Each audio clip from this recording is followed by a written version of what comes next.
Number one, if we were gay, we would tell you, because believe me, there's nothing wrong with it. It's just, I prefer a man. I prefer a man. For years, people thought the rumors would eventually disappear. Instead, they only grew louder. The headlines kept returning. The questions never stopped. And according to author Kitty Kelly, that may be exactly why this story deserves a closer look. After spending years researching Oprah Winfrey's life and speaking with people connected to her inner circle, Kelly reportedly uncovered a pattern that many believe raises more questions than answers. Because whenever speculation surrounding Oprah and Gayle King resurfaced, one detail seemed impossible to ignore. The rumors were being discussed everywhere, yet Oprah never appeared eager to wage a public battle against them. Instead, her message remained surprisingly simple. Leave it alone. But why? Why allow the speculation to survive for decades if the answer was so straightforward? That's the question that kept resurfacing as Kelly examined Oprah's relationships, her longtime bond with Gayle, and the man many expected her to marry. And the deeper the investigation went, the more complicated the story became. You've got to say something on your show, because it's hard enough for me to get a date on a Saturday night, and now people think I'm a lesbian. You've got to say something. And she said, no, we should just leave it be. For decades, Oprah Winfrey's response never really changed. Whenever speculation surrounding her private life resurfaced, the message was simple: leave it alone. But according to author Kitty Kelly, that answer may have created more curiosity than it resolved. Because while public attention remained focused on the rumors, another story was unfolding in plain sight. Oprah had been linked to Stedman Graham since 1986. He proposed. She accepted. The public expected a wedding. Yet years passed without one. Despite decades together, observers rarely saw the kind of public affection usually associated with a long-term romance. Then came reports during lockdown that Stedman was staying separately while Gayle King remained closer than ever to Oprah's daily life. Kelly argues that these details become more interesting when viewed together rather than individually. At the same time, Stedman was building a voice of his own. He was publishing books, giving interviews, and making comments that some observers felt offered a different perspective on the relationship. When those remarks are compared with statements from people who once knew Oprah personally, including claims made by former family members, a far more complicated picture begins to emerge. To understand why Kelly believed the story deserved closer examination, you have to go back to the mid-1980s. By 1986, Oprah's rise was accelerating at an extraordinary pace. Her television presence was becoming impossible to ignore, and her influence was expanding nationwide.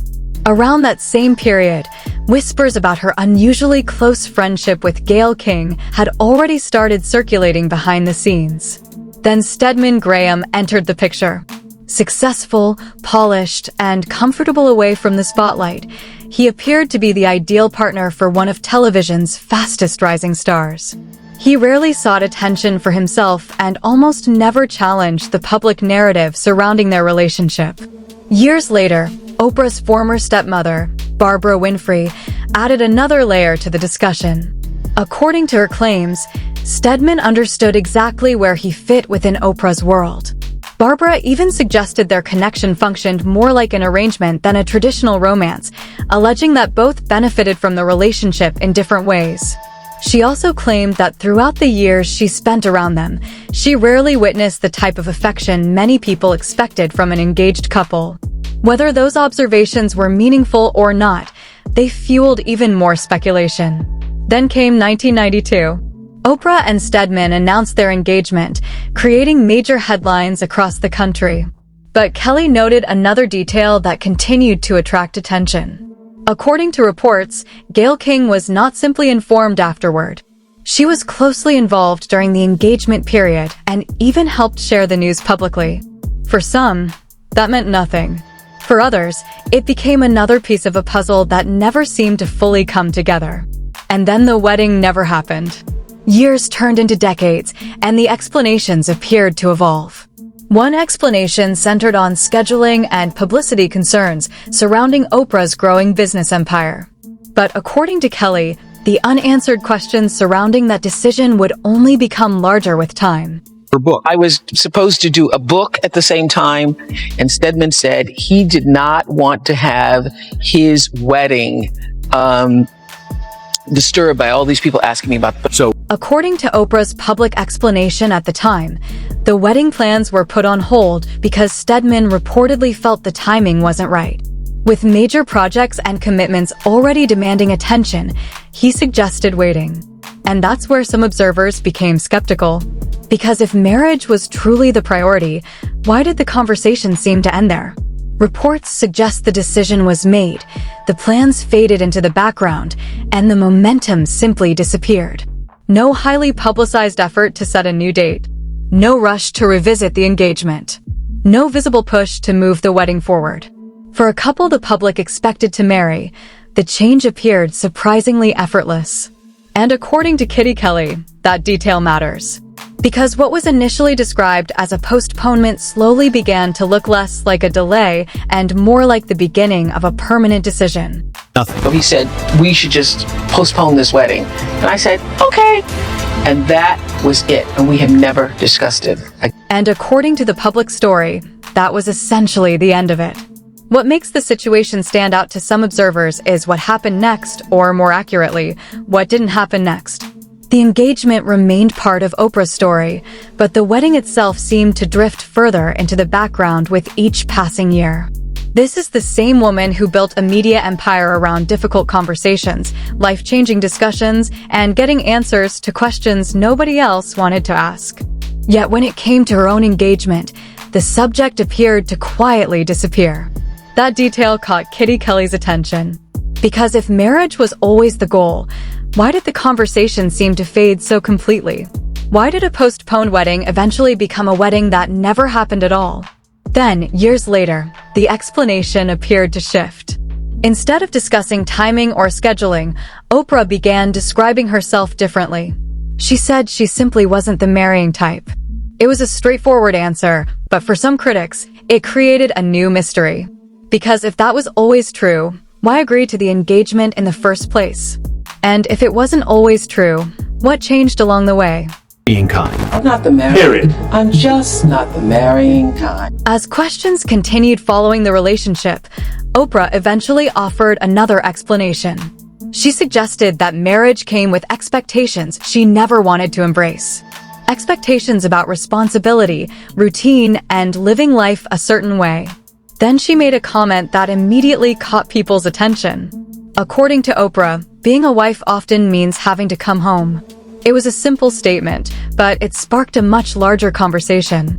Because suddenly the discussion wasn't about scheduling conflicts or postponed wedding plans anymore. It was about whether marriage was ever truly part of the vision at all. According to Kitty Kelly, that shift in explanation became one of the most interesting parts of the story. After nearly 4 decades together, many people were still trying to understand why an engagement had never turned into a wedding. At the same time, Stedman Graham was building a narrative of his own. Through books, speeches, and interviews, he began sharing lessons about identity, personal growth, and finding purpose. In his book Identity Leadership, he emphasizes the importance of developing yourself before attempting to lead others. On the surface, it's a leadership message. But some observers noticed how often he spoke about discovering his own happiness, building his own talents, and creating his own path. To critics, that language stood out. Not because it proved anything, but because it painted the picture of someone focused on defining himself independently, even while living beside one of the most influential women in the world. Then came another book. In Move Without the Ball, Stedman uses basketball as a metaphor for success. The idea is simple. Not everyone controls the spotlight, but people can still thrive by understanding their role and positioning themselves effectively. For some readers, the comparison felt surprisingly personal. After all, Stedman spent nearly 4 decades standing beside Oprah Winfrey, one of the most recognizable figures in media history. A man writing about succeeding without being the center of attention naturally attracted curiosity. Then came a remark that many believe changed the conversation entirely. During an interview, Stedman suggested that if he and Oprah had actually married, they might not still be together today. He explained that he considered himself traditional, while their relationship was anything but traditional. And that's exactly what she wants. That statement raised eyebrows, because it seemed to acknowledge that the relationship survived precisely because it operated differently from a conventional marriage. According to some observers, it reinforced a question that had existed for years. Did the relationship work because it avoided the expectations that marriage would have brought? And that's where Kitty Kelly shifts attention to another key figure in this story, Gayle King. Long before Oprah became a global media powerhouse, she and Gayle formed a close friendship while working in Baltimore during the 1970s. According to both women, a snowstorm unexpectedly brought them together, leading to a bond that would last for decades. But as Oprah's fame grew, so did public curiosity about that friendship. Over the years, speculation repeatedly resurfaced regarding the nature of their relationship. Headlines appeared, rumors spread, and public debate continued. Through it all, Gayle consistently denied claims that their connection was anything other than friendship, pushing back against the rumors whenever the subject surfaced. Yet, despite those denials, the conversation never completely disappeared. Platforms. Number one, if we were gay, we would tell you, because believe me, there's nothing wrong with it. It's just, I prefer a man. I prefer a man. And Oprah has denied them too. Sort of. I am not gay. I'm not coming out of the closet. I am not a lesbian. But here's the thing about Oprah's denial. One detail that continues to attract attention is how the responses often arrived only after the speculation was already dominating the conversation. According to some observers, the denials typically came as reactions to growing public discussion rather than proactive attempts to address the rumors before they spread. That distinction became important to critics. Because if the explanation was always straightforward, why allow the conversation to build momentum first? Why not address it directly on one of the most powerful television platforms in America? According to Gayle King's own public comments, there was a time she wanted the subject confronted more openly. Yet, Oprah reportedly preferred a different approach. Rather than dedicating a major discussion to the rumors, she appeared content to let the topic fade naturally and eventually move on. For some people, we have never that discussed settled nothing. In fact, it raised an entirely new set of questions. And that's where Kitty Kelly enters the story in a much bigger way.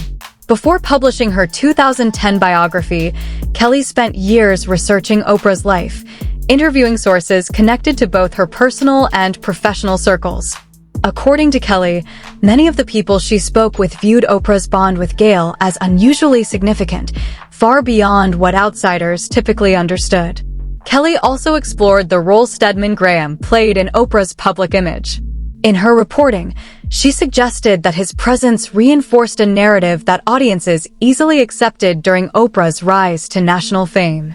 Whether those conclusions were correct or not, the impact was undeniable. Instead of quieting the conversation, Kelly's book intensified it. Suddenly, decades of rumors, unanswered questions, and public fascination were being revisited all over again. And for many readers, the biggest mystery wasn't what Kelly claimed to uncover.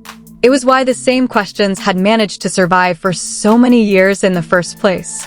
There's a great deal of speculation about Oprah's body because she brought it up. She issued a press release years ago when she went on Ellen DeGeneres' show to play the therapist when Ellen was going to make television history and come out as a lesbian.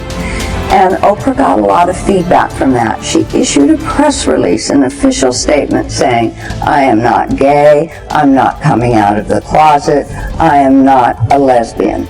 And then there's the COVID situation. When the entire world was locked down in 2020, what did Oprah do? She moved Stedman, her partner of 34 years, to the guest house, and Gayle King moved into the main house to live with Oprah full-time. Well, when she said that, I went, I don't want to tell you Stedman's at the guest house, but okay. She's laughing about it. She moved her boyfriend of 3 decades to the guest house, and she's laughing about it on television, and her audience laughed with her because by 2020, nobody was even surprised anymore. The pattern had been established. Gayle is always there. Stedman is always at the periphery. And Oprah seems genuinely unbothered by the gap between how she talks about these two people. Listen to how Oprah described Gayle in one of her most emotional public moments. She is the mother I never had. She is the sister everybody would want.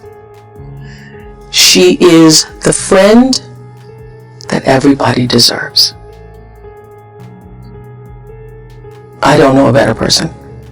One of the comparisons that continues to fuel discussion is the difference in how Oprah speaks about the two people closest to her life.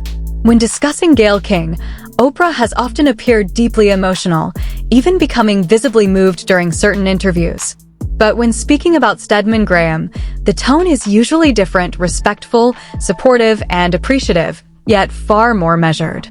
According to some observers, that contrast has become one of the most talked about aspects of the entire story.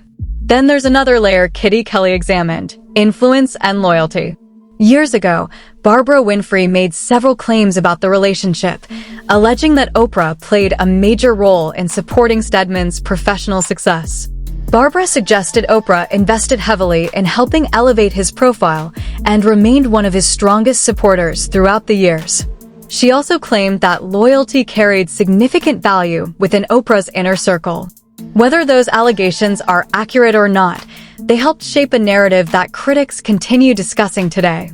What makes this situation intriguing is Stedman's consistency. For nearly 4 decades, he remained beside Oprah through enormous success, constant public scrutiny, and endless speculation. While many celebrity relationships collapsed under similar pressure, this one endured. Then Stedman began speaking more openly. Through books, interviews, and public appearances, he started sharing lessons drawn from his own experiences.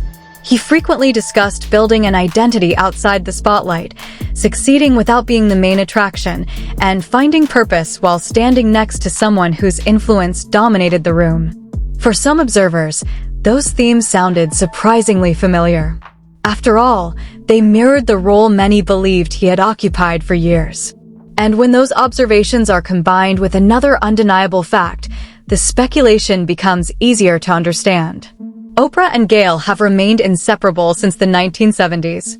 Their friendship survived career changes, relationships, marriages, divorces, and decades of public attention. Oprah has often spoken about Gayle with extraordinary warmth and emotion, something critics argue appears less visible when discussing Stedman. According to some observers, that contrast is exactly where the mystery surrounding the story began, and why it continues to generate questions today. What I was surprised with, I was surprised that you guys got A, that you found him. That's number one. B, that he was even talking, because he never talks. Gayle King rarely spends much time addressing the rumors publicly, but when she does, people pay attention. Over the years, she has repeatedly dismissed speculation about her friendship with Oprah, making it clear that she does not view the relationship the way critics often describe it. At one point, Gayle even suggested she had stopped caring about the rumors altogether.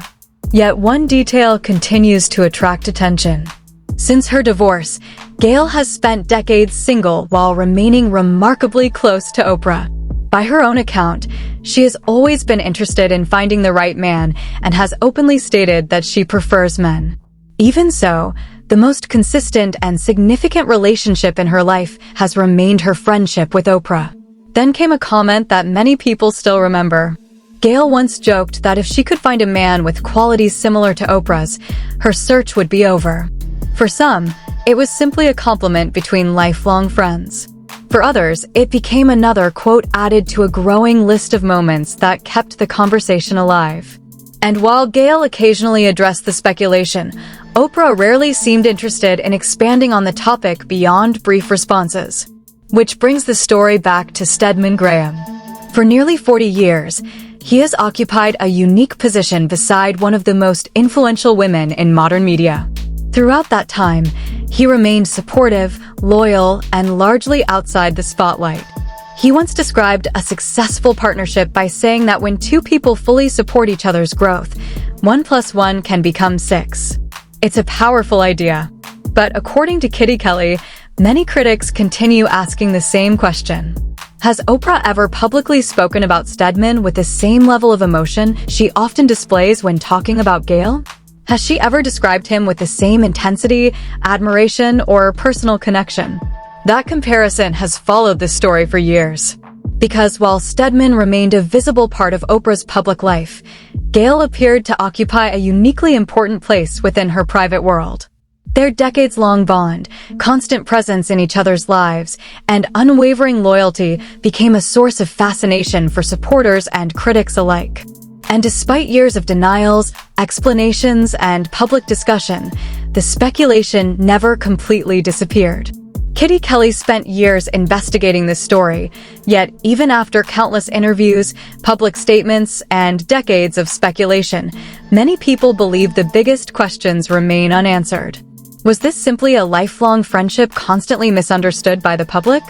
Or was there always more happening behind the scenes than anyone was willing to acknowledge? The evidence, the timing, and the conflicting explanations continue to fuel debate to this day. Now it's your turn. What's your verdict after hearing the full story? Share your thoughts in the comments below. And if you enjoy deep dives into Hollywood's biggest mysteries, don't forget to like, subscribe, and turn on notifications.